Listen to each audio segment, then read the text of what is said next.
Not all disasters are alike. They can be viewed on a spectrum, from the simplest accident to a major disaster.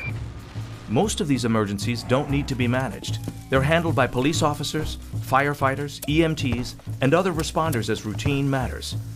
So what happens when really bad emergencies need more capability than the individual agencies can provide? That's where emergency managers come in, to coordinate all the agencies. And the bigger the scope of the incident, the more an emergency manager's value increases. Let's show this with a worst-case example.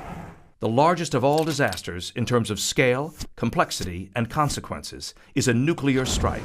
This is the mother of all disasters. Imagine some bad guys get a hold of 140 pounds of highly enriched uranium and figure out how to cobble together a working bomb, an improvised nuclear device. They get it into place and set it off. The result is confusion, fear, and chaos. Think of our society as a complex Rubik's Cube, interdependent systems that have developed over time to sustain our way of life. A nuclear attack severs our connections to the rest of society. Fear and anxiety would take over as the rhythm of our daily life is destroyed. So if that's the emergency, when does the management come in? Management is what emergency managers do, to create order from that chaos. Our job is to squeeze the timeline so we bring back order faster. The hard part is how. So let's take a look at the way emergency managers work. First, we get a few emergency managers together, in the field or in a room, and start working. We find the facts and tell the story.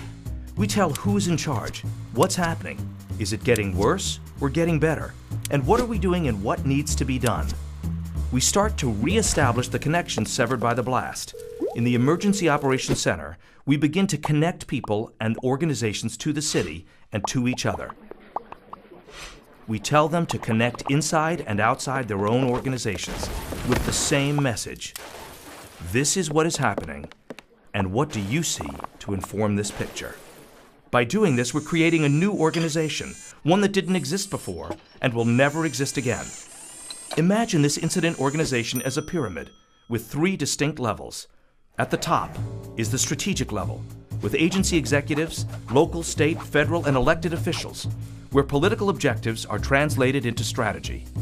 At the bottom of the pyramid is the biggest and most important level, the tactical level, or the people who we call the boots on the ground. And in the middle is where strategy is translated into effective action, where what we need to get done becomes the how we'll do it. We call this the operational level, and this is where the emergency managers sit.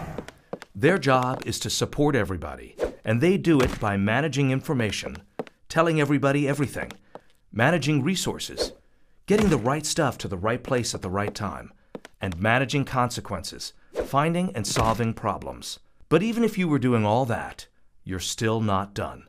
You must tell everyone everything that you're doing all the time. It's critical for the leadership to know the facts so they can convey it to the public. This connection creates trust with the impacted population, and without it, credibility is lost and our work won't matter.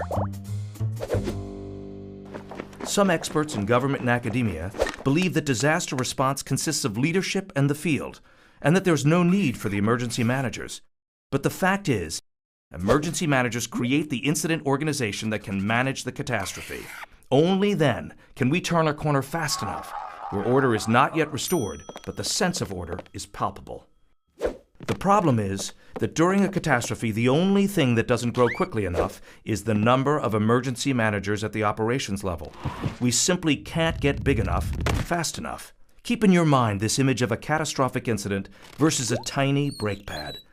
Is this going to be able to manage this job? We have to be able to build this brake pad really big enough, fast enough, so we can create this incident organization and use it as the initiating mechanism for order, the starting point, back to that Rubik's Cube of complexity.